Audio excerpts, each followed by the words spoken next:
네, 최근에 시장이 아주 작은 박스권에 좀 갇혀 있는 것 같죠? 코스피 기준으로는 3,200선을 중심으로 해서 위아래로 조금 움직이고 있는데 그렇다고 아주 큰 하락도 아닌 상황인데 좀 답답합니다. 최강혁 LS증권 리서치센터장과 함께 지금 시장 상황 좀 같이 점검해 보겠습니다. 어서 오십시오. 예, 안녕하십니까.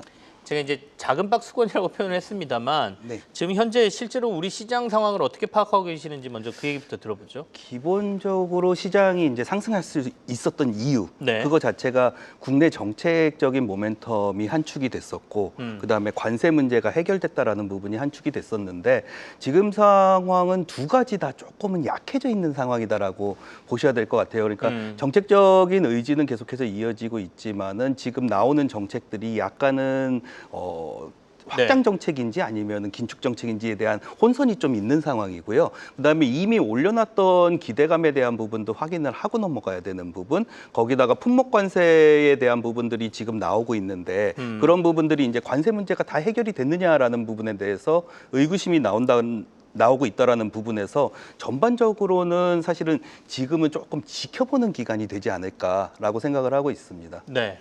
당분간은 좀 지켜보는 기간이 될 것 같다라고 말씀해 주시면서, 그러니까 상호관세는 어느 정도 일단락이 된 것 같은데 그 이후에 계속 품목관세 얘기가 나오니까 잡음이 관세 쪽에서도 생기고 예. 대표적인 게 이제 세법 개정안과 관련돼서 정부의 의지가 좀 꺾이는 듯한 모습을 보이니까 시장에서도 그 부분도 이제 하나의 동력이 사라진 것 같다 이런 말씀이신데요. 그럼 앞으로는 어떻게 보고 계십니까? 시장이 예. 여기서 주춤거리다가 이제 방향성을 어디로 잡냐가 굉장히 중요하지 않습니까? 그렇습니다. 예.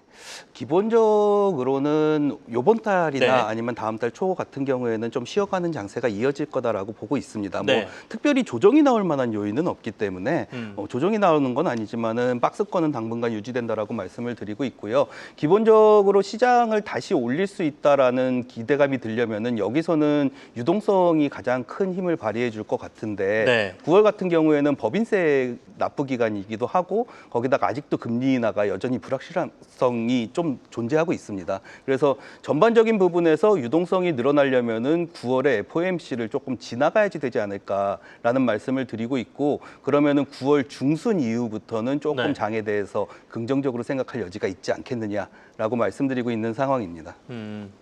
일단은 미국의 금리 인하가 확실히 결정되고 나야 시장의 유동성이나 이런 것도 조금 더 풍부해질 가능성이 있다라는 말씀이시고, 법인세 납부가 시장의 유동성에 미치는 영향은 왜? 기본적으로 시장에서 정부로 돈이 들어가다 보니까 시장에 풀려 있는 유동성 자체가 좀 줄어드는 경향이 있다라고 보시면 될 것 같고, 네네. 이거는 전체적인 통화량의 문제라기보다는 통화가 돌아가는 속도의 문제다라고 생각을 해주시면 될 것 같습니다.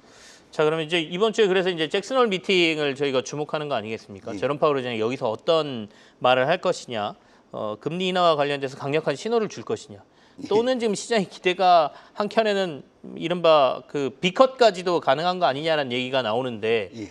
B컷에 대해서는 어떻게 생각하시는지랑 잭슨홀 미팅에서 나올 얘기를 저희가 전망해 본다면 어떻게 보십니까?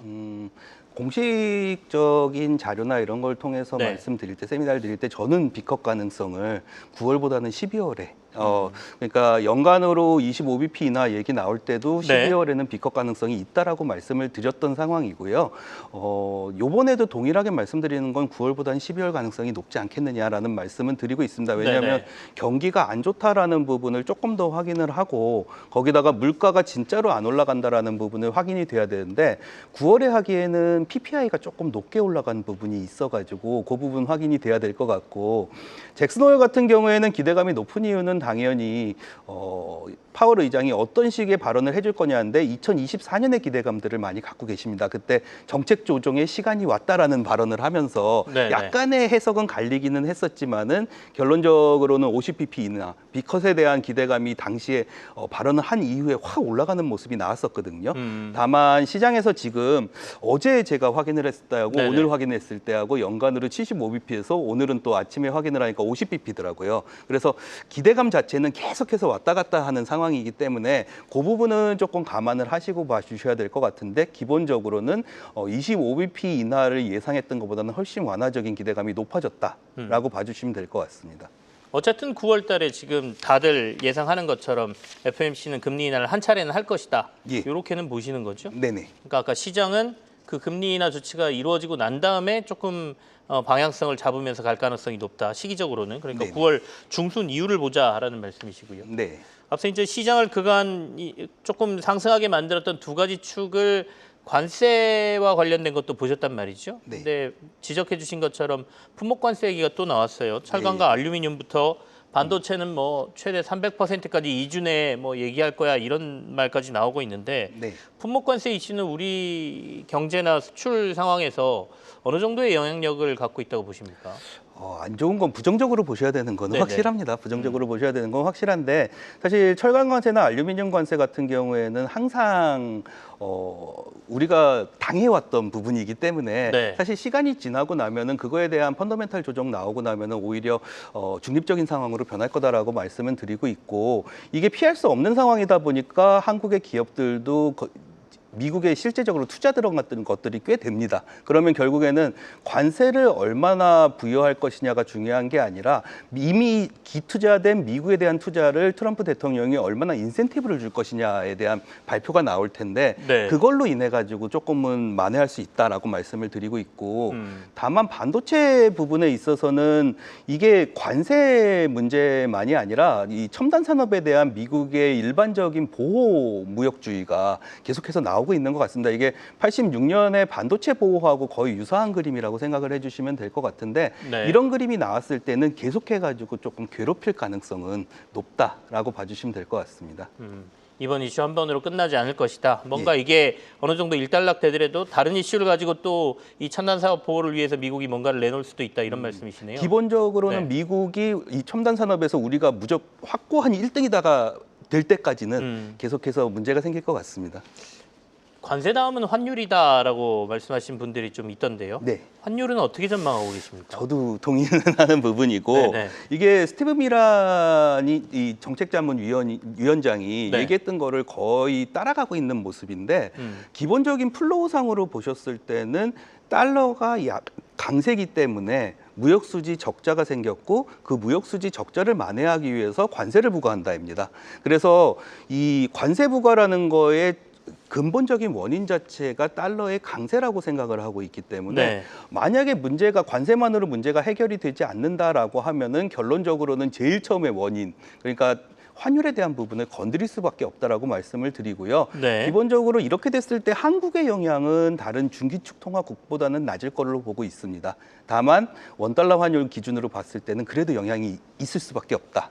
라고 생각을 해주셔야 될 것 같습니다. 영향이 있다라는 거는 이제 환율의 방향성의 문제인데요. 네. 어떻게 된다라는 말씀이시죠? 원달러 환율로 보시면은 하락할 걸로 예상을 하고 있고 그러니까 원화 강세가 좀 나올 가능성이 있다. 원화 강세입니다. 네. 예, 원화 강세를 보고 있고 기본적으로 지금 최근의 그림 자체는 좀 상승하는 흐름이 나오고 있는데 이거는 대통령 선거 이후에 한국에 대한 기대감이 좀 반영되는 부분도 있었고 네. 그다음에 관세 정책이 어느 정도 조금 완화되는 그림이 나오면서 달러가 강세로 갔던 부분도 있었습니다. 다만 9월하고 10월 지나가면서 미국의 경제가 살아나느냐 못 살아나느냐를 계속해서 지켜보다 보면은 결국에는 추가적으로 상승시키기 위해서는 달러 약세를 만들어야 되겠다라는 그림이 나올 가능성이 높기 때문에 여기서 달러 어차피 상대 환율이기 때문에 달러가 약세로 가기 시작하면은 결론적으로 원달러는 빠질 수밖에 없다. 그러면은 연말까지 보셨을 때는 1,300원 초반대까지는 보셔야 될 것 같다라고 말씀드리고 있습니다. 연말 기준으로 원화 강세가 좀 나온다라고 하면 1,300원 초반대까지도 가능해 보인다라는 말씀이세요. 네. 시장의 그간의 이제 이른바 조방원이라고 네. 하는 주도주들이 조금 약해지는 부분. 오늘은 이제 그 조선주들은 조금 반등을 해주는데요. 네. 이거는 어떻게 보시면 특히 방산주가 요즘 많이 약해서 걱정하시는 분들 많거든요.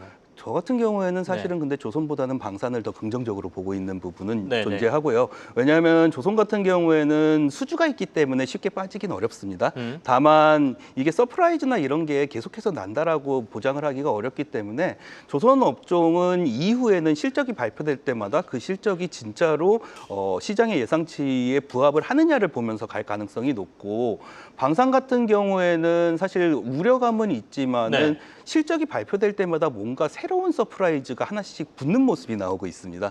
그래서 그런 부분들이 여전히 시장의 성장 모멘텀으로서 이 기대감을 내포하고 있다라고 네네. 보고 있기 때문에 아직까지는 긍정적인 마인드 유지하셔도 될 것 같다라고 말씀드리고 있습니다. 그럼 방산주는 가격 조정은 어느 정도 끝났다 이렇게 보십니까? 예, 저는 이제는 그래도 가격이 괜찮은 수준까지 내려왔다. 밸류에이션상으로는 싼 수준까지 내려왔다라고 보고 있는 거고, 뭐 종목 중에서 괜찮은 종목들 선별하셔가지고 들어가셔도 괜찮을 것 같습니다. 알겠습니다. 그러면 시장 전반적인 전략을 좀 듣고 싶은데요. 올해 말까지 네. 투자자들은 어떤 전략을 세워야 될 것 같습니까?